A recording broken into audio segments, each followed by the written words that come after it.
¿Cómo les va, futuros apologistas? Bienvenidos una vez más a esta humilde transmisión en este humilde espacio llamado Rincón Apologético. Y el día de hoy vamos a tocar un tema súper, por lo menos para mí. Capaz que para la persona que tengo del otro lado es sencillo, capaz que para vos que estás del otro lado es sencillo, al menos para mí es súper complejo. Y mucha gente en estos 4 años que llevamos trabajando en Rincón Apologético, mucha gente me ha escrito preguntándome con respecto a este tema, haciéndome preguntas específicas o también pidiendo una transmisión en la que podamos hablar de esto. Bueno, se estaba posponiendo, pero ¿por qué? Porque yo no me siento capacitado a hablar de este tema, obviamente. Pero gracias a Dios, Dios nos ha provisto de una persona que sí, que gracias a Dios ha estudiado el tema, lo ha pensado, se ha tomado su tiempo y hoy nos regala estos minutos de su tiempo. Así que conectate, déjanos tu comentario, me gustaría leer comentarios, me gustaría leer preguntas, me gustaría saber qué es lo que pensás. Compartí esta transmisión, sería genial para nosotros. Y recuerden que para aquellos que no la puedan ver en directo, quédate tranquilo, que mañana en YouTube esto va a estar subido. Así que de paso te suscribís a nuestro canal de YouTube. El día de hoy les cuento, como introducción a este tema, antes de arrancar arrancar presentando a la persona que tengo del otro lado. El día de hoy vi una película muy, pero muy emocionante. Ya les digo cómo se llamaba, porque no quiero cometer ningún error. Se llamaba Milagros del Cielo. A ver, me gustaría saber quién del otro lado vio esta película. Milagros del Cielo se llama la película. La película es un caso real en el que hay una nena que tiene una extraña enfermedad o algo por el estilo en el cuerpo, ¿no? En la parte principalmente de la parte baja del abdomen, ¿no? Entonces, ¿qué es lo que ocurre? Su cuerpo no absorbe los nutrientes de los alimentos. Básicamente, esta enfermedad, al menos, a ver, la vi hoy, no me metí de lleno, pero al menos en el momento en el que a la nena le ocurrió eso, era incurable. Entonces, ¿qué es lo que pasaba? Habían ciertos tratamientos que se podían ir llevando a cabo y demás, pero era simplemente estirar el tiempo para que termine muriendo. Entonces, toda la película es una película cristiana, es un caso real. Toda la película trata sobre, bueno, el proceso en la familia y en la nena, porque son una familia cristiana, y la nena básicamente dice, ¿y por qué Dios no me cura de esto? La madre en el momento, o sea, durante el proceso, la madre también en un momento dice, perdí la fe, yo ya no creo en Dios. Y es maravillosa la película, muy pero muy buena. Miren que yo soy bastante duro para llorar, pero al final medio como que me tuve que esconder porque una lágrima se me cayó.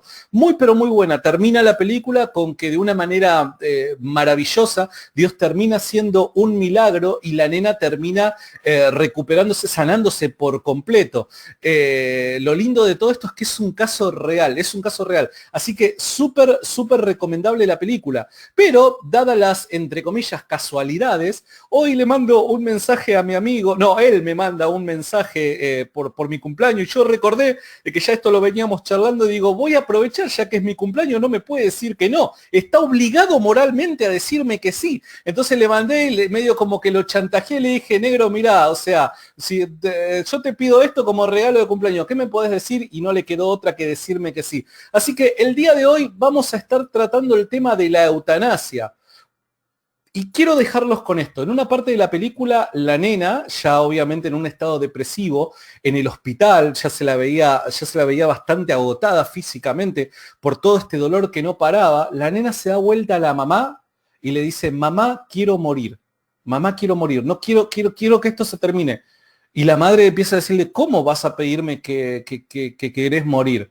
Y dice, no, yo quiero que esto se termine. Lo que pasa es que vos no estás pasando el dolor que yo estoy pasando. Momento terrible en la película, terrible. Y hoy vamos a hablar de eso. Hoy vamos a charlar un poquito acerca del tema de la eutanasia. Le quiero dar la bienvenida a mi amigo desde Mar del Plata, el reverendo Gabriel Burgueño. ¿Cómo le va, amigo? Bienvenido a Rincón Apologético una vez más. Muchas gracias, Santi, por este espacio, por invitarme en el día de tu cumpleaños. Y nada, muy agradecido y contento. Estamos bien acá, en cuarentena, obligatoria. Así que no podía meter ninguna excusa, que tenía algún compromiso, estaba Viste que obligado. Y yo tengo alma de comerciante, ¿viste? Cuando ves la oportunidad digo, a ver, no me podés decir que no, no te queda otra. Y yo tiré ahí el centro y gracias a Dios ahí mi amigo cabeceó. Gabriel, gracias de verdad por estar del otro lado. Gabriel, contanos un poquito de forma breve de vos, quién sos, qué es lo que haces, y contanos también todo el laburo que estás haciendo junto con Jorge Carrillo y José Carlos Alpizar Valverde desde Cultura Teológica. Dale, cómo no. Bueno, como ya me habrá mencionado, soy Gabriel Burgueño, soy pastor presbiteriano. Hoy vi que algunos comentaban si era luterano ahí en el post que hiciste previo a esto. No, soy presbiteriano, por eso el clericman. Y bueno, soy estudiante de teología, estudio en la Universidad Católica acá de Mar del Plata, y también soy miembro de Cultura Apologética, como bien mencionaste, y ahí estamos haciendo un trabajo que es bastante diverso, porque hay diversidad de pensamientos, ¿no? O sea, como siempre digo, hablando con Jorge, tenemos por un lado a Jorge de tradición de los hermanos libres, por mi parte soy presbiteriano, y Alpizar, bueno, Alpizar no sabemos dónde encajarlo, pero es también de corte dispensacionalista, y eso enriquece mucho el canal, creo que le da, digamos, riqueza en cuanto al pensamiento teológico y filosófico, así que está muy interesante el proyecto, animo a todos los que están escuchando que puedan ir a la página Cultura Teológica y darle me gusta, así también se suman a nuestro proyecto. Perfecto, ¿no? El laburo que hacen es genial, o sea, nosotros tenemos una amistad con Jorge ya de hace varios años y bueno, yo me preguntaba por qué, señor, tengo que tener esta amistad con Jorge y ahora entiendo el por qué, ¿no es cierto? Las conexiones que Jorge me ha dado, era simplemente por eso. No, mentira, un abrazo enorme a mi amigo Jorge Carrillo que nos está mirando. Gracias, Gaby, no sé si te gusta que te digan Gaby, la primera vez que te digo así. No, no me molesta, de hecho me lo dicen, me llaman así, Gaby. Perfecto. Gracias por darnos estos minutos.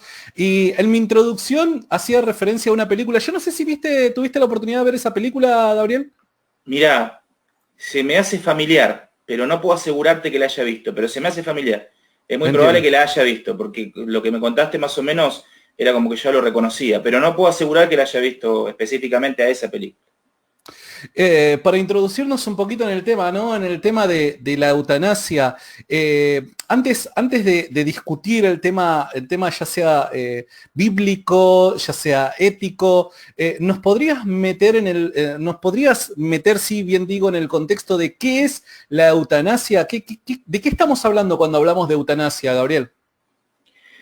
Bueno, el término eutanasia en sí mismo lo podemos, como siempre se hace en la metodología. Quiero contar que yo escribí una monografía de este tema. Para mi ordenación pastoral tuve que escribir una monografía, un ensayo sobre la eutanasia y ética cristiana. No lo elegí yo, me lo eligieron.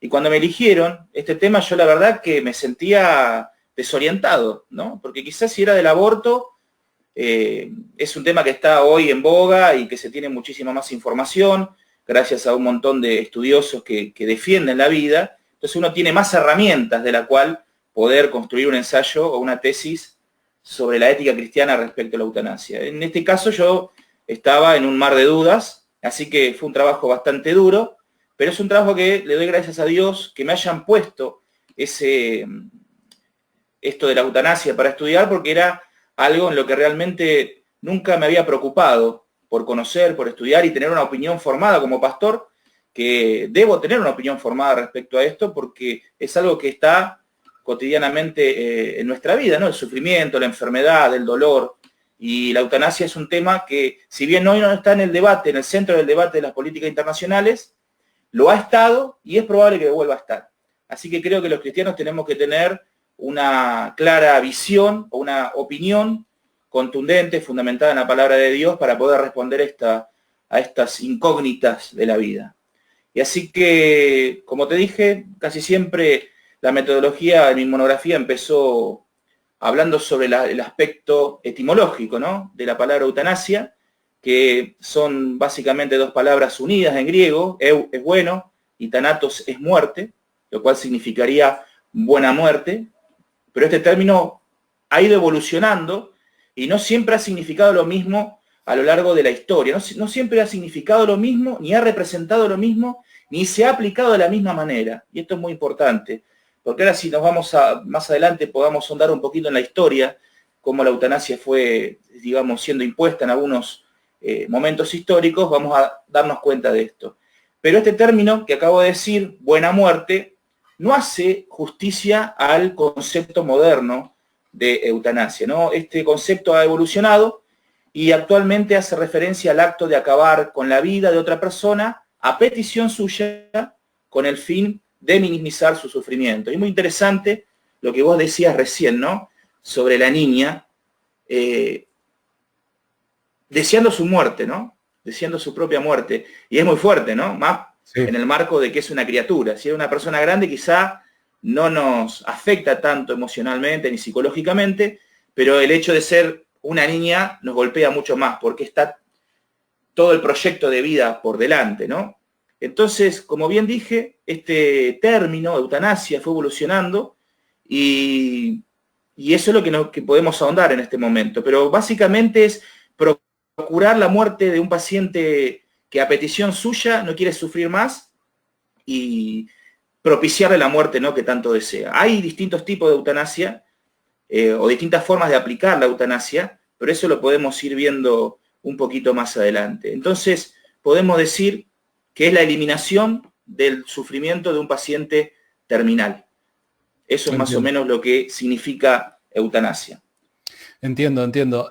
Vos recién hiciste referencia, obviamente, al pasar, no recuerdo si específicamente con las mismas palabras, ¿no? Pero hoy, al hablar de eutanasia, por lo general se dice muerte digna, ¿no? Claro. La famosa frase muerte digna. Y muerte digna es como que genera una empatía en la gente porque conoce, bueno, al conocer el caso de determinadas personas en el que ya sean enfermedades incurables, ¿no es cierto? Ya sean enfermedades que conduzcan hacia la muerte y demás, parece ser que lo... Sí, perdón. Sí, no, tranqui. Parece ser que lo mejor en estos casos es directamente terminar con el sufrimiento. Y acá es en donde, y yo le tengo mucho respeto en la apologética, ¿no? Yo le tengo mucho respeto al problema de la maldad y el sufrimiento. ¿Pero por qué le tengo mucho respeto? Porque no creo que hayan respuestas para proporcionar desde el cristianismo bajo ningún punto de vista, sino más bien porque creo que es un problema que se enfrenta de una manera distinta, ¿no? Porque afecta directamente al corazón y de una manera distinta vincula a la persona, ¿no? Es un problema en donde la persona parece estar dentro del problema, ¿no?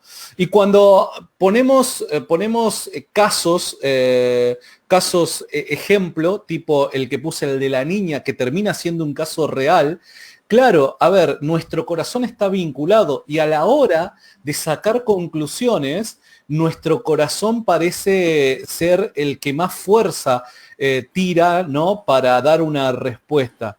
Y ahí claramente vemos a una persona que está sufriendo, que obviamente no tiene, al parecer, no tiene esperanzas de que su realidad cambie, y decimos, bueno, ¿qué hacemos? Y más esa persona diciendo, chicos, la verdad es que yo para estar viviendo así, prefiero terminar con mi vida. La verdad que es un tema súper heavy.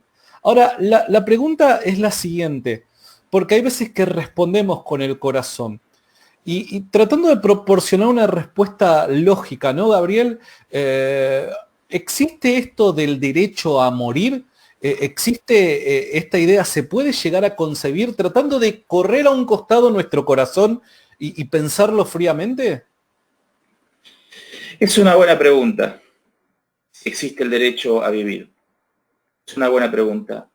Que la podemos responder desde varios campos, desde varios puntos de vista. Pero vamos a centrarnos en el punto de vista bíblico. Es un poco contradictorio de la cuestión del derecho a morir, ¿no?, que se contrapone con el derecho a vivir, ¿no? Y la mayoría de nuestras sociedades están gobernadas y legisladas por leyes, y esas leyes, tanto en la Constitución como en las otras leyes, siempre hablan de respetar la vida, ¿no? Siempre hablan de proteger la vida, siempre hablan de que la vida es un derecho en sí mismo. Entonces suena contradictorio que también existe un derecho a la muerte, porque se oponen. Y aparte, que si bien la vida es un acto biológico y natural, es un acto que nosotros no decidimos por nosotros mismos venir a este mundo, ¿cierto? Es una decisión o no decisión de dos personas que se encuentran. Y por el acto sexual se lleva adelante la concepción. Ahora, que decir que existe un derecho para la muerte es contrario a toda lógica, puesto que la muerte es algo natural. Todos nos vamos a enfrentar a ella. No es que somos seres inmortales y tenemos o sea, que vamos a vivir eternamente, pero habiendo posibilidad de morir. No, todos vamos a morir, en algún sentido. Entonces, decir que existe un derecho a morir es una contradicción lógica con aquello que es el derecho a vivir y la defensa de las leyes y de la sociedad, ¿sí?, por la vida. Entonces, creo que bajo ningún punto de vista esto del derecho a la muerte es algo válido y es algo que podamos concebir moralmente bueno, si eso responde a tu pregunta. Sí, sí, sí, sí, totalmente, totalmente. Pero ahora me pregunto, ¿no? Bien, esta respuesta es fabulosa para un diálogo entre dos personas que calculo, no lo sé, no sé tu situación, pero que calculo que en este momento no estamos atravesando por ninguna situación, ya sea de cercanía o ya sea de manera personal, ¿no? En donde esta respuesta nos vincula de alguna manera o que nuestro corazón esté involucrado de alguna manera. Pero me pregunto también para la gente, ya sea para la persona que está atravesando por una situación de X enfermedad y demás, o para el familiar, amigo, hermano, pastor y demás, que tiene cierto vínculo con la persona, ¿no?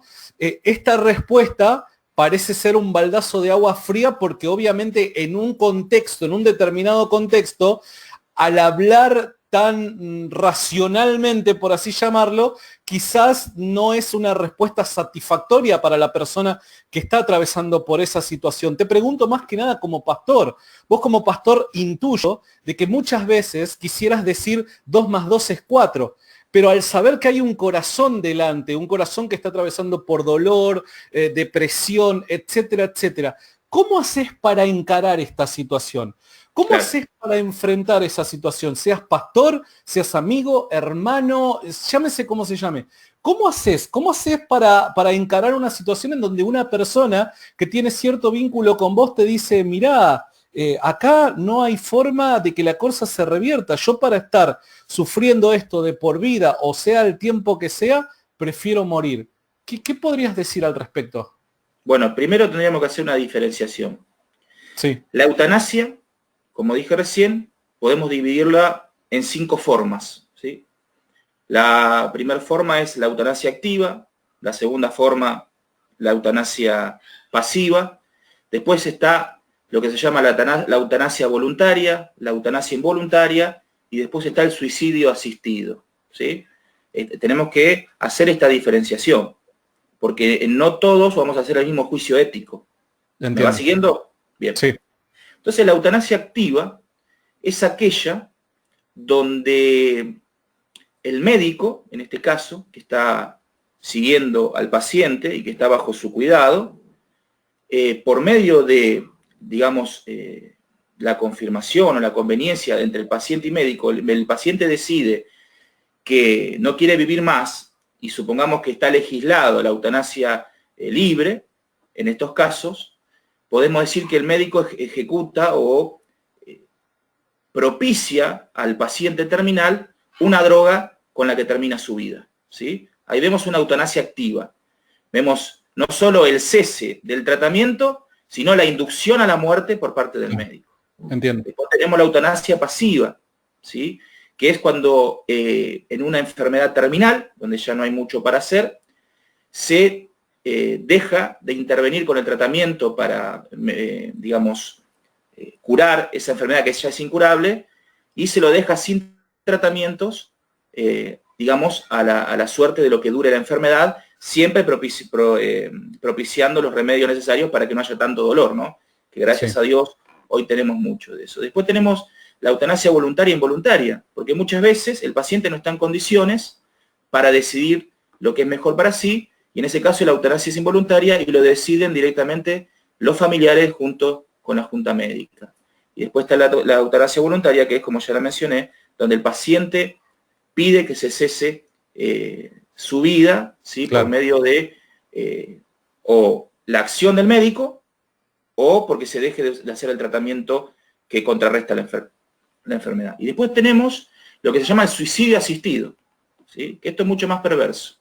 Ajá, a ver. El suicidio asistido es aquel donde el médico no ejecuta, digamos, el cese de la vida por medio de alguna medicina, sino que por medio de una sustancia, medicina no, una sustancia, en alta dosis para que genere un paro o lo que fuere, sino que el médico le da instrucciones al paciente de cómo ejecutar su propio suicidio. Wow. A eso se llama suicidio asistido. Por eso te digo, no podemos juzgar todos los casos por igual. Es difícil. Ahora, vos me hablaste recién de la cuestión psicológica y emocional, ¿sí? Del paciente. Sí. Y eso es muy importante, porque ahora estamos hablando técnicamente de lo que significa la eutanasia y cómo se lleva a cabo la eutanasia.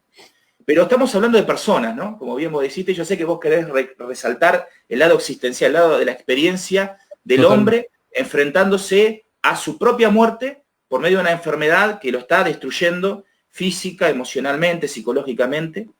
Entonces, ahí es donde nosotros tenemos que, como cristianos, sostener a la persona. Mirá, en la Biblia hay muchos casos de hombres que desearon su propia muerte. Moisés, Job deseó su propia muerte, ¿sí? Si no me equivoco, David también, y muchos otros hombres en algún momento de crisis, ¿sí? Han deseado que se termine por medio de la muerte, la agonía. Sin embargo, la Biblia siempre nos menciona que Dios ha sostenido a esos hombres y que los ha hecho llegar, ¿no?, a la muerte que Él tenía, digamos, en sus planes. Por lo tanto, yo creo que una decisión tan difícil para el paciente como en ese estado que está, o sea, a ver si me puedo hacer entender, porque es difícil hablar de esto. El paciente que está bajo un estrés tremendo, que está completamente desesperanzado, que está lleno de preguntas, de incógnitas, porque nadie que se enfrente a la muerte, hasta por más cristiano que sea, no va a estar lleno de preguntas y de incógnitas y de dudas. Lo podemos ver en Juan el Bautista, cuando estaba preso, después de todo lo que le pasó, incluso dudó de quien él bautizó y vio el testimonio de la voz de Dios diciendo, este es mi hijo amado, en quien tengo complacencia, y lo vemos que antes de morir en la cárcel comienza a dudar de todo, ¿no? Entonces, en ese estado, podemos, pienso en los médicos, ¿no?, y en la junta médica, ¿puede tener el mismo valor la opinión de una persona en ese estado que una persona en su estado emocional bien, en su sano juicio? ¿Podemos nosotros confiar en el juicio de esa persona que está en ese momento? Yo creo que no. Claro. Yo creo que no. Por lo tanto, nosotros como cristianos, nos queda muchas veces, en estos casos de dolor, hacer silencio. Y acompañar en el dolor. Acompañar. Por eso la Biblia dice, llorar con los que lloran, ¿no? Tenemos que acompañar en ese momento de angustia. Yo creo que en ese momento no va a haber palabras que remedien la situación, pero sí la compañía, el aliento, el poder exponer la palabra, el poder leerle la palabra, el poder orar, el poder estar ahí con la comunidad de fe a la que integra, si es cristiano, obviamente, ¿no? Y si no es cristiano, toda la tarea que conocemos en cuanto a la evangelización. Pero creo que ahí es más que nada fundamental el apoyo moral para que la persona a quien amamos no tome decisiones incorrectas, ¿sí?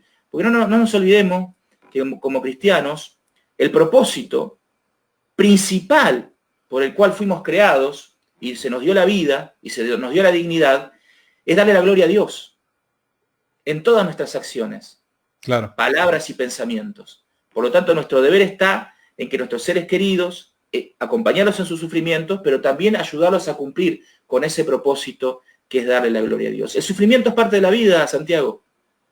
Sí, es irremediable, ese sufrimiento es parte de la vida, ¿sí? Y vemos en la Biblia que los grandes hombres y mujeres de Dios pasaron por sufrimientos tremendos. Sin embargo, siempre hubo un factor que se llama la gracia. La gracia de Dios, ¿sí?, que se manifiesta en la debilidad. La gracia de Dios que opera por medio del Espíritu Santo, pero también por la iglesia, ¿sí? Que no abandona a aquella persona que está padeciendo y sufriendo. Y en este caso es importante. Yo no escuché si esta chica de la película fue sanada o no, no me acuerdo qué dijiste. Termina siendo sanada, sí. Bueno, ahí está. Este es otro factor que no podemos dejar de lado los cristianos. ¿Sí? Porque en la mentalidad racionalista en la que hoy estamos sumergidos, ¿sí? Se nos olvida que nuestra fe es una fe sobrenatural. Totalmente. Y se nos olvida que nosotros adoramos a un Dios omnipotente. Totalmente. Y un Dios misericordioso. Y un Dios que se compadece de las personas sufrientes y que si nosotros creemos en ese Dios, siempre va a estar la posibilidad de que Dios haga una obra sobrenatural sobre la persona, ¿sí? No es la regla general, pero no podemos perder esa esperanza. Así es. Así es. Es genial la respuesta, perdón, y tal y como vos lo decís. No debemos de dejar de confiar en un Dios que actúa sobrenaturalmente, ¿no? Y que puede generar este tipo de cambios en ¿cómo decirlo? En cuestiones que parecen irreversibles, ¿no? Pero ahora me gustaría retroceder un poquito en alguna de las cosas que dijiste en el desarrollo de tu última respuesta, y pese a que te metiste, podríamos decir, diste ahí una pequeña pincelada de algunos ejemplos bíblicos, me quiero sumar a un planteo que hace Ricardo Soria. Dice, los ejemplos bíblicos, los que acabaste de citar, dice, no son enfermos terminales. A lo sumo, Job, dice, pero el resto eran depresiones profundas. Me quiero quedar solamente con esa parte porque el resto ya lo explicó Gabriel. Mi pregunta es la siguiente, Gabriel. ¿La Biblia habla específicamente sobre este tema? ¿Qué nos dice?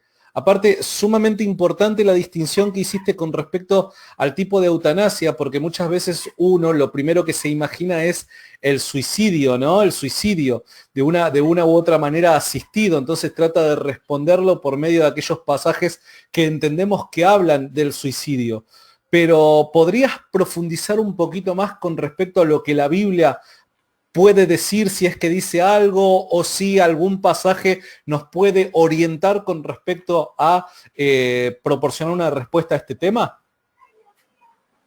Bueno, mirá, no sé si lo que me planteaste que te pusieron ahí en el comentario es una objeción o es una pregunta.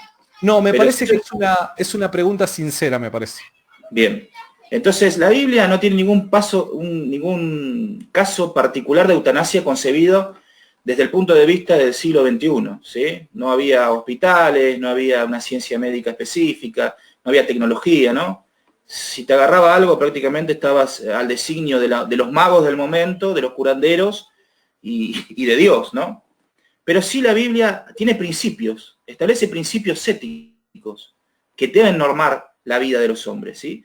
Pero vamos a hablar de un caso en la Biblia, ¿sí? Que es el caso de Abimelech, este hijo de Gedeón que toma el trono por su fuerza, seguramente ya lo conocen, y que durante una batalla, una mujer cananea arrojó un pedazo de rueda de molino, creo que era, ¿sí? Y le rompió el cráneo, pero no lo mató, pero estaba en condición de muerte. ¿Y qué hace Abimelech? Abimelech le pide a su escudero, a su paje de armas, o a un soldado que estaba ahí, no recuerdo, que lo mate, que lo ejecute, porque para él era indigno que su muerte sea propiciada por una mujer. Así que ahí vemos una especie de muerte digna. Entiendo. No, por lo moral, por el pensamiento, la cosmovisión de ese momento. Hubiese sido una deshonra que una mujer lo haya matado. Entonces, este tipo, Abimelech, que era un desastre, ¿no? Un tirano, un desastre, en los últimos momentos de su vida, toma la rienda de su propia muerte y le pide y le ordena a su paje de armas o al soldado que estaba ahí que lo mate, porque si no iba a sufrir una muerte indigna, ¿no? Así que el concepto podemos más o menos verlo acá en este ejemplo, ¿no? El de la muerte digna. Bueno, yo debo morir dignamente porque soy un rey, por lo tanto no voy a aceptar mi realidad en este momento y morir dentro de 10, 15, 20 minutos y con la deshonra que eso me trae, sino que le pido a alguien que ejecute una eutanasia en el momento y en el campo de batalla. Así Sí, que ese es el sí. mejor ejemplo que podemos encontrar. Sí, decime. Si me permitís, se me viene a la memoria un caso, y corregime si estoy equivocado, un caso parecido con Saúl, cuando Tal en cual. segunda de Samuel resulta ser de que él parece no haberse suicidado, sino que le pide al escudero, no sé quién es que estaba ahí también, que lo mate para no morir en manos de los filisteos. También, exactamente el mismo ejemplo, muy bien. Ese es un ejemplo muy parecido al de Abimelech, ¿sí? La cuestión de la deshonra, ¿no? La cuestión, sí, o sea, en ninguno de los dos casos vemos el temor de Dios, a pesar de que eran personas que conocían a Dios, ¿sí? Y tenían una base ética y moral ya establecida, si bien no podemos decir desarrollada como en el Nuevo Testamento, como nosotros en pleno siglo XXI, sabían que esa no era la forma, ¿no? Que es más, que ese tipo de muerte que estaban viviendo era parte del castigo que Dios estaba derramando sobre ellos por su rebelión, por su falta de piedad y por lo que fuere. Pero sí, ese es un ejemplo muy, muy parecido al de Abimelech. Vemos entonces que hay cercanías con la eutanasia, ¿no? Concebida como hoy la Claro. concebimos en el siglo XXI. Sí, sí, estoy de acuerdo. Ahora no Eh, sé, no sé qué decía la pregunta porque ya me fui. Si querés me, me- replantear o... No, me refería a que si bueno, tal y como vos lo estás encarando, o sea, si podíamos, o si la Biblia de alguna u otra manera, a ver, estamos hablando de siglos de distancia, ¿no es cierto?, culturales y demás, y claro, recién una persona, voy a tratar de leer, dice Daniel Morales, dice, lo que hace Abimelech no puede ser usado como ilustración, es una falacia exegética. Pero ¿por qué pasa esto del ejemplo al que estamos apelando? Más que nada porque se está tratando de explicar, y corregime, Gabriel, si estoy equivocado, tratando de dar un ejemplo cercano a lo que representa y representaba, ¿no es cierto?, la eutanasia, que era, como dijimos al principio, la idea de la muerte digna, ¿no? ¿O estoy equivocado? No, claro, está muy bien. Sí. Bueno, primero, ¿cómo se llama el muchacho que me dijiste? Ya te digo, se llama Daniel, Bueno, es Daniel Daniel. Morales. Si estás en vivo, te doy un consejo, estudiar hermenéutica, ¿sí? Estudiar hermenéutica, porque va a hacer que no digas burradas, ¿sí? Eh, en cuanto a lo de falacia exegética, bueno, estamos usando un ejemplo para marcar una cuestión ética, ¿sí? Ahora vamos a empezar del principio. Vamos a hablar de la ética cristiana, ¿no? Sí, ¿Cuál es nuestro a priori para la ética cristiana? Las Sagradas Escrituras, ¿no? Es el totalmente. principio y norma de fe y vida de los cristianos, ¿sí? Las Sagradas Escrituras. Y las Sagradas Escrituras desde el principio, ¿sí?, desde el Génesis 1, nos hablan que la vida es un don, que la vida es un regalo, que nosotros no tenemos, ¿sí? Nosotros no tenemos en nosotros la potestad de la vida, sino que la potestad de la vida está en Dios, quien sopló vida en nosotros, ¿sí? Y nosotros somos la corona de la creación. Y tenemos una responsabilidad sobre la creación, que eso es juzgarla, ¿cierto? ¿Estamos de acuerdo hasta ahí, en ese punto? Está El perfecto. hombre fue dotado de una dignidad que es imagen y semejanza de Dios. Por lo tanto, todas sus acciones, ¿sí?, todas sus acciones, sus pensamientos y sus palabras, tienen que estar fundadas en el temor de Dios. Entonces, si la vida es algo que me es dado y que me es un regalo, ¿puedo determinar yo ahora, como soberano de mi propia vida, cuál es la forma y el tiempo para mi muerte?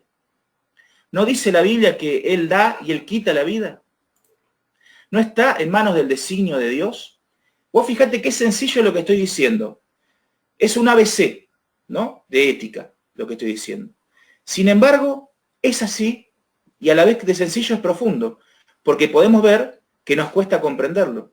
Nos cuesta entender que nuestra rebelión en el huerto del Edén fue nuestra emancipación de Dios, fue nuestra independencia de Dios, fue Sí. desechar el consejo divino y hacer lo que nosotros nos vino la gana, ¿no? En este caso, la tentación de Eva y de Adán. Y en esta condición seguimos nosotros los hombres, poniendo en tela de juicio cosas que la Biblia es clara. Como te vengo diciendo, la vida es un don, es un regalo de Dios. Por lo tanto, intrínsecamente en nuestro interior siempre va a haber ante la muerte ¿sí? Ante estos casos específicos que estamos hablando, de personas que están en enfermedades terminales, siempre va a haber dudas en cuanto a una decisión tan grande.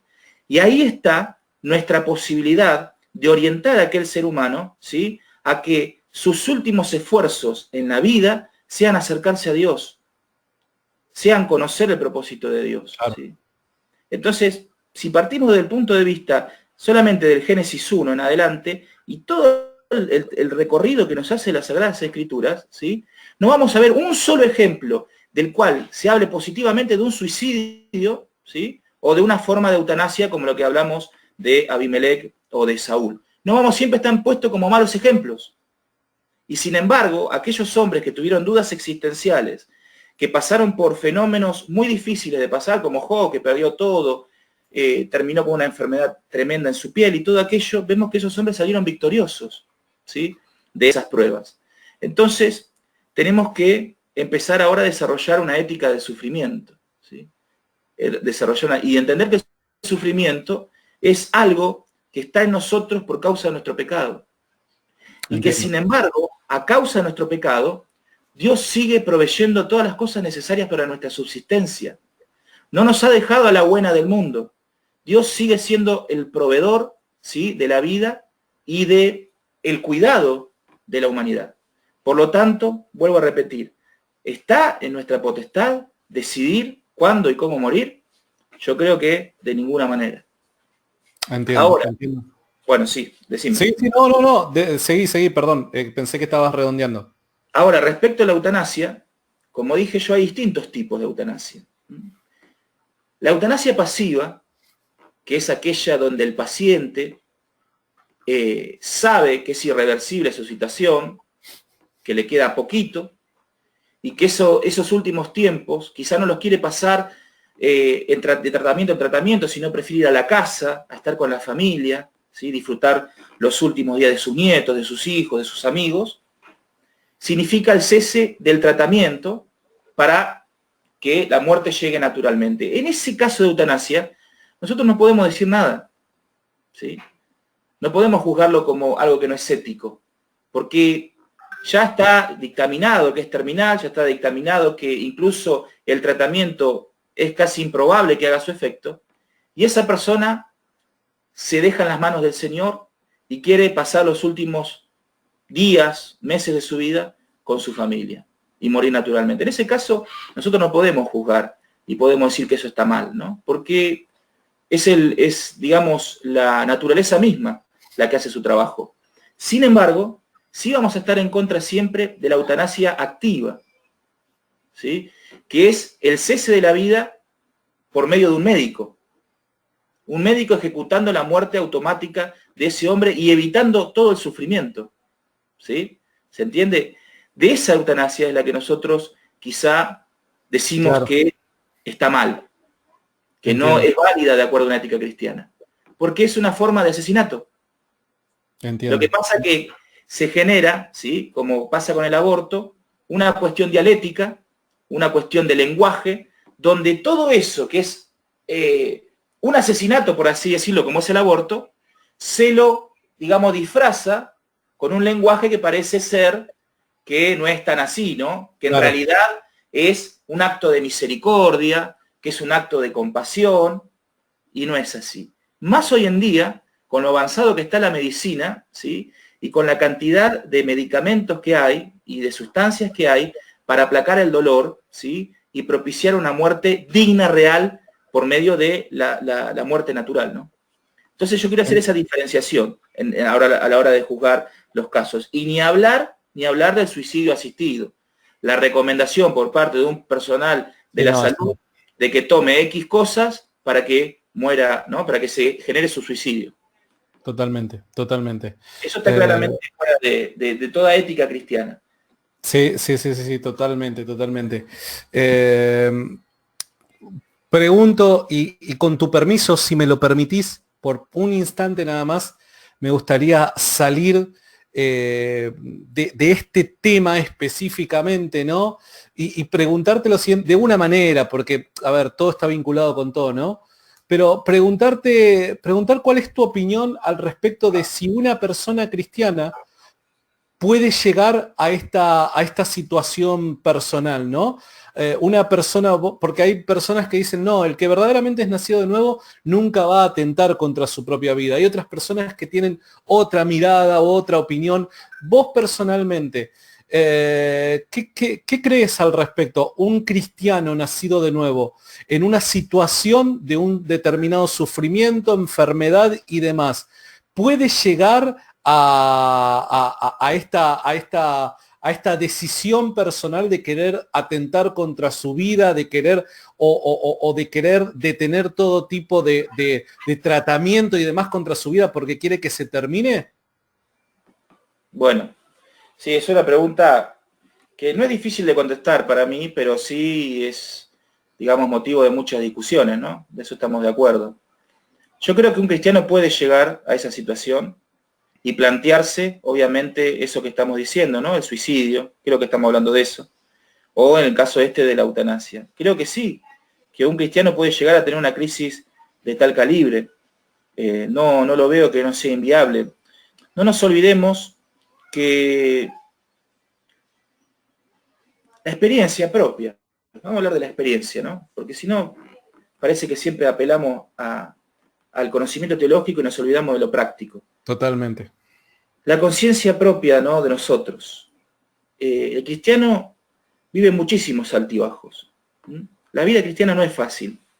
Por más que vivamos en el siglo XXI y seamos todos pequeños burgueses, ¿no?, que tenemos todas las comodidades, igual sigue siendo difícil, es angustiante la vida. Y el que niega esto tiene una opinión o una visión de la fe que raya ya, digamos, lo utópico, ¿no? Porque vemos en los personajes bíblicos, en todos los hombres de Dios y mujeres de Dios, que ha habido estas crisis, ¿no? Mira Elías, por ejemplo. Elías es un caso particular, porque Elías de pronto era un profeta que había hecho un montón de señales y prodigios, fue vencedor ahí por los 300 profetas de Baal, una victoria extraordinaria, vio el respaldo de Dios sobre su vida, y una mujer de otro pueblo, pagana, le dice que iba a quitarle su vida, y el tipo se deprime. Se deprime a tal punto que se va al desierto a dejarse morir. ¿No? ¿Cómo? Sí. Pero Elías, recién estabas cortándole la cabeza a 300 profetas de Baal en plena gloria, culto pentecostal, ahí saltando, cantando, gritando. Y ahora estás sumergido en la desesperación y al borde de la locura, deseando tu propia muerte, ¿no? Y ahí vemos, ¿sí?, que por más fe que tengamos, por más madurez que tengamos en la vida cristiana, hay momentos que nos desestabilizan. Sí. Hay momentos que nos hacen perder el eje y que nos hacen olvidar de todas aquellas cosas grandiosas que Dios hizo en nuestra vida y cómo Él nos socorrió en momentos difíciles y cómo Él nos salvó de un montón de circunstancias adversas. Nos olvidamos por completo y nos sentimos en la incertidumbre absoluta.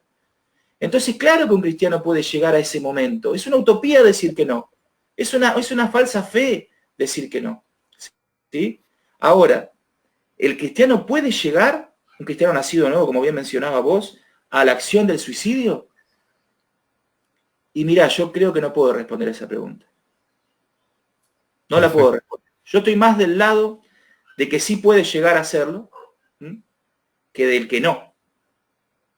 Pero no estoy en, digamos, en calidad de poder hacer un juicio moral sobre eso, porque he comprobado y he tratado con pacientes depresivos, ¿no?, con hermanos depresivos, pacientes con hermanos depresivos, y me he dado cuenta que es un estado del alma muy difícil, ¿sí?, y que hay pensamientos muy oscuros en esas personas, y sin embargo son verdaderos cristianos, porque se ven sus frutos, porque se ven su pasión y en su devoción por Dios, ¿sí? Así que no sé si podría hacer un juicio certero de esto, pero creo que sí un cristiano puede llegar a esa situación, incluso en algún caso hasta atentar contra su propia vida, lo cual no significa que esté bien.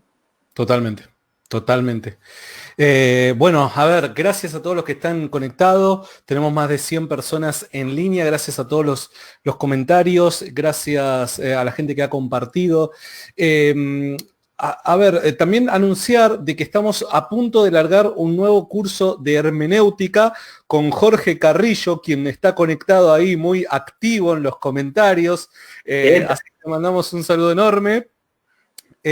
Todos aquellos que quieran anotarse en este curso de hermenéutica me mandan un mensaje privado y ahí les cuento un poco de qué se trata, ¿no es cierto? Haciendo mención ahí del consejo de nuestro amigo Gabriel cuando nos manda a estudiar, ¿no? Está perfecto y acá tienen un buen espacio para estudiar. Gaby, te hago una pregunta que no quiero olvidar, ¿no? No recuerdo si en la primera, segunda respuesta que habías dado al pasar hiciste mención sobre la forma en la que históricamente se fue concibiendo el término eutanasia, ¿no? La eutanasia, cómo se fue entendiendo históricamente, ¿no? ¿Qué nos podrías decir al respecto, Gabriel?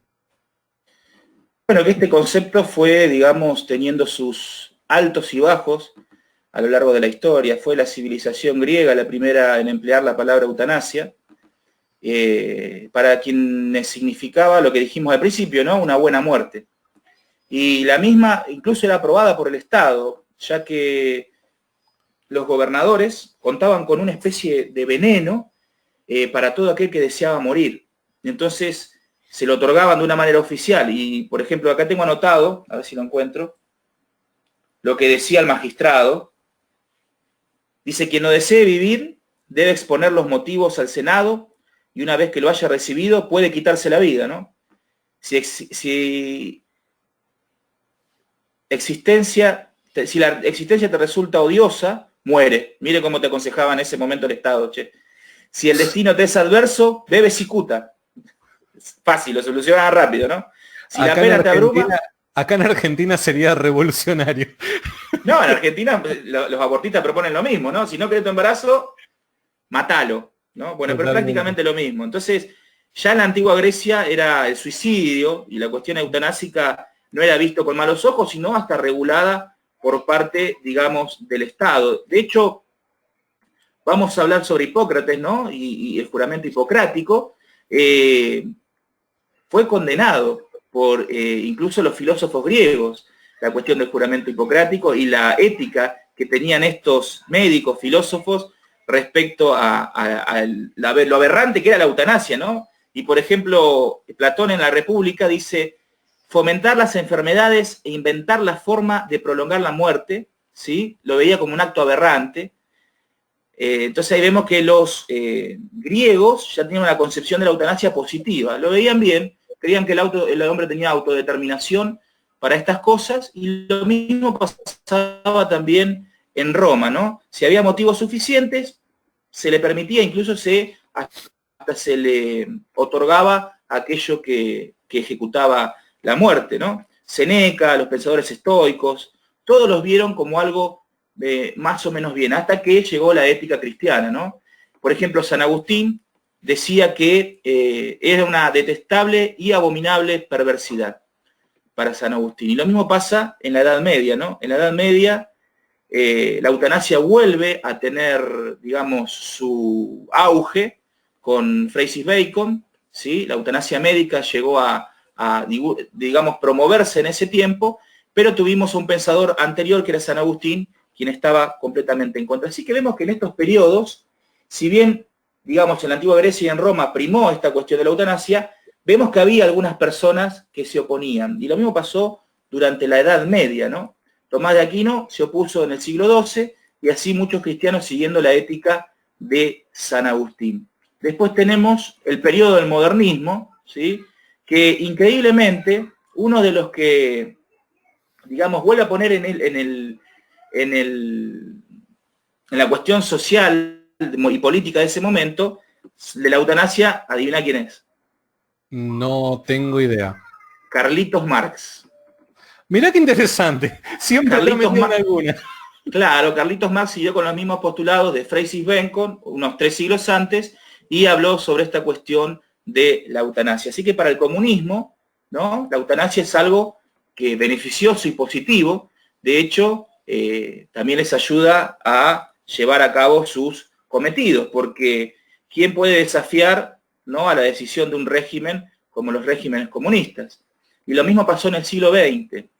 Lo mismo pasó en el siglo XX, y esto es interesante, porque en el siglo XX esta cuestión de la eutanasia se aplica de manera exagerada en la Alemania nazi, ¿no? Y bajo las mismas premisas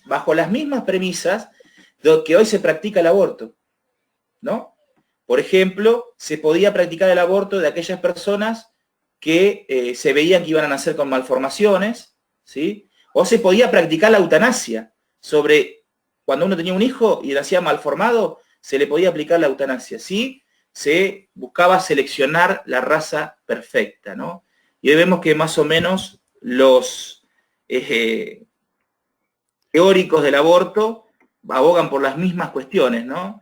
Por los mismos métodos y cuestión dialéctica. Y en pleno siglo XXI ya vemos que hay muchos países se abren a esta cuestión de la eutanasia y la legislan, como es en el caso de Holanda y muchos países europeos. Pero vemos que no es una cuestión moderna. Esto viene de muy atrás, ¿sí? Podemos remontarnos a los griegos, y siempre ha estado en el hombre esta cuestión de determinar a sí mismo su muerte, ¿no? Incluso de verlo como algo bueno. Y no necesariamente en los antiguos, por ejemplo, en la antigua Grecia y en la antigua Roma, era por una enfermedad terminal, sino tan el solo hecho de que ya sentía que mi vida no tenía ningún tipo de valor. Bueno, el Estado te daba en ese momento la cicuta para que vos ejecutes tu muerte. Entonces, con esto podemos comprobar que lo que la Biblia nos enseña antropológicamente del hombre es cierto, ¿no? El hombre ha pecado contra Dios, y ese pecado lo ha afectado moralmente, que ha nublado su juicio, ¿sí? Y que lo ha apartado completamente de lo que el Dios quiere para nosotros en nuestra vida. Fíjate que la ley natural, ¿sí? La ley natural en nosotros promueve la supervivencia, nunca lo contrario, ¿sí? Totalmente. Las personas que atentan contra su vida son siempre personas que están relacionadas con enfermedades mentales. Entonces, si el instinto natural del hombre es sobrevivir y es supervivir, entonces, ¿qué le da el derecho al hombre, ¿no?, de decidir sobre sí mismo? Repito, y soy redundante en esto, pero es lo que la Biblia nos enseña, sobre la decisión sobre su propia vida, ¿no?, sobre su propia muerte. No queda lugar desde la ética cristiana para eso. Y te hago una pregunta, ¿no? Porque seguramente a alguien del otro lado, basado en este último comentario que hiciste, seguro a alguien del otro lado se le puede cruzar, ¿no? Y entonces, ¿en qué lugar queda el sacrificio? ¿En qué lugar queda el sacrificio?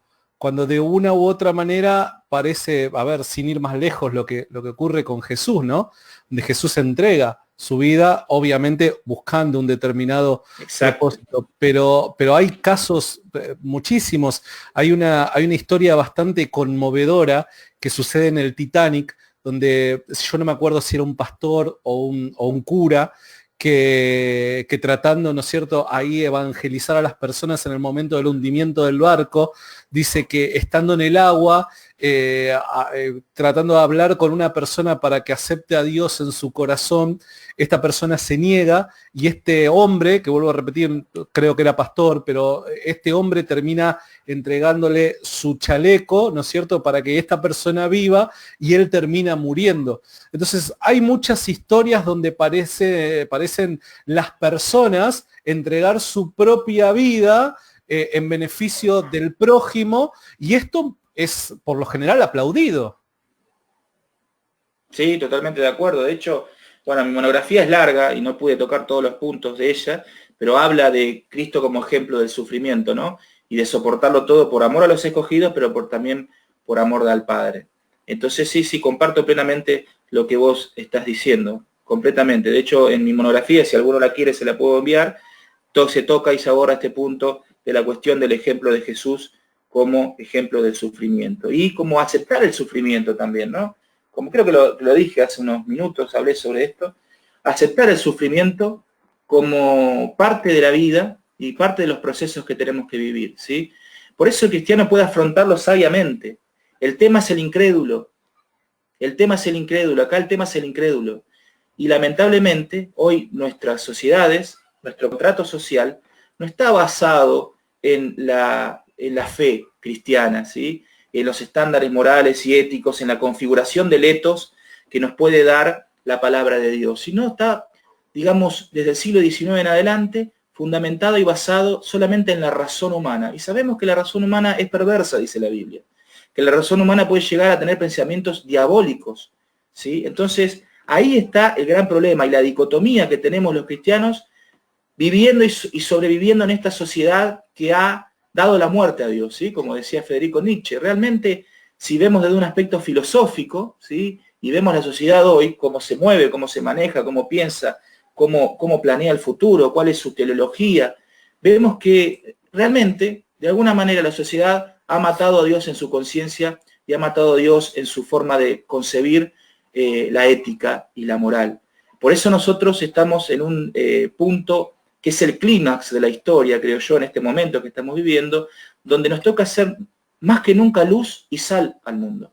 Sal para preservarlo de la podredumbre, de la pudrición, ¿no? Y luz para alumbrar el alma, luz para alumbrar el estado caído del hombre y mostrarle que hay esperanza y vida eterna en Cristo Jesús. Por eso esto se reduce a la cuestión de la fe y se reduce a la cuestión de que si estamos hablando de estos temas, quizás la eutanasia hoy no esté en boga, como dijimos, y lo está el tema del aborto, pero es prácticamente y básicamente lo mismo, es el atentado contra la creación de Dios, es el atentado contra la vida humana. Se habla, los ambientalistas están preocupados por los árboles, por los mares, por esto y por lo otro, y se les escapa esta cuestión que también tiene que ver con la naturaleza, que es la vida en sí misma. Es decir, la gran mayoría de los ambientalistas son pro aborto y abrazan todas las doctrinas del progresismo que atentan siempre contra la ética y la moral cristiana. Entonces, vemos una gran contradicción, y esa contradicción se da porque el hombre está sin Dios, y porque el hombre no puede ser consistente en sus pensamientos, porque no tiene la luz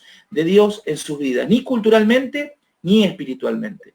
Entonces, este es el momento, creo, de inflexión para el cristianismo, para volver a tomar la cultura de las manos, de las riendas, y volver a mostrar la gloria de ser cristiano, volver a mostrar la gloria de servir a Dios, y eso creo que va a contagiar a las personas que están desanimadas. O sea, vamos a pensar lo siguiente: el pensamiento del mundo hoy es completamente nihilista, no tiene esperanza, no tiene futuro, no piensan en el más allá, no piensan en lo que ha de venir, viven el hoy, viven el ahora, ¿no? Esto es completamente hijo del posmodernismo, ¿no?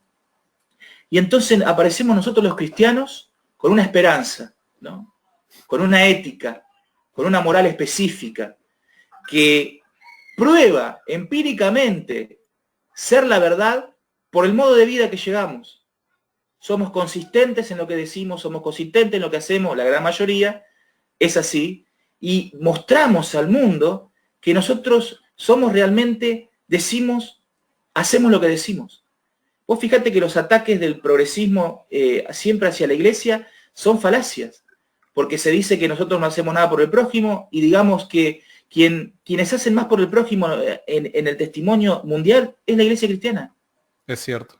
Y estamos constantemente trabajando en pos del bienestar de la humanidad. Pero sin embargo, se nos quiere hacer ver a nosotros como que atentamos contra la humanidad, que atentamos contra los derechos de los hombres, que atentamos contra la dignidad del hombre, cuando es todo lo contrario, cuando en nuestro corazón y en nuestro deseo es que la gente conozca realmente cuál es el valor de su dignidad, que no está en sí mismo, sino está en que es imagen y semejanza de Dios.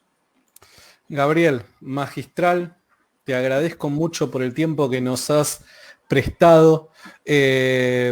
Me gustaría ahí en tus últimas palabras, bueno, que digas algo, si es que te quedó algo en el tintero, sino también que puedas nuevamente contarnos un poquito el laburo que hacen en Cultura, para que la gente vaya a Cultura y le dé like si es que no lo hizo, y si no la conoce, que la pueda conocer. Bien, bueno, sí, invito a todos los que están oyendo a que puedan dar una vueltita ahí por nuestra página, la página que tenemos con Jorge Carrillo y José Alpizar, que se llama Cultura Teológica, y ahí van a encontrar contenido más bien de índole teológico y filosófico, no apologético. Prácticamente lo que subimos de apologética es lo que Santi a veces comparte. Nos dedicamos nada más que nada a la cuestión teológica y filosófica, y van a encontrar una riqueza dentro del pensar filosófico y teológico muy amplia. Hay cursos también, así como da Santi, hay cursos. Ahora terminamos un curso de Santo Tomás de Aquino, que lo dio un doctor en filosofía, que se llama Maximiano Loria, que se dedica a la filosofía medieval, y seguramente vayan surgiendo otros cursos con el doctor Maxi Loria, y también otros cursos que da Jorge y que da Carlos Alpizar. Así que nada, los invito a que le den like y que puedan seguir nuestro contenido. Muchas gracias, Santi, por invitarme, por este espacio donde poder charlar, dialogar con vos de estas cuestiones importantes. Espero haber podido aportar, aunque sea un poquito, un granito de arena a la fe de todos los que nos escucharon. Y bueno, te mando un fuerte abrazo, amigo. Gracias, Gabriel. Gracias por este regalo de cumpleaños. Lo aprecio muchísimo.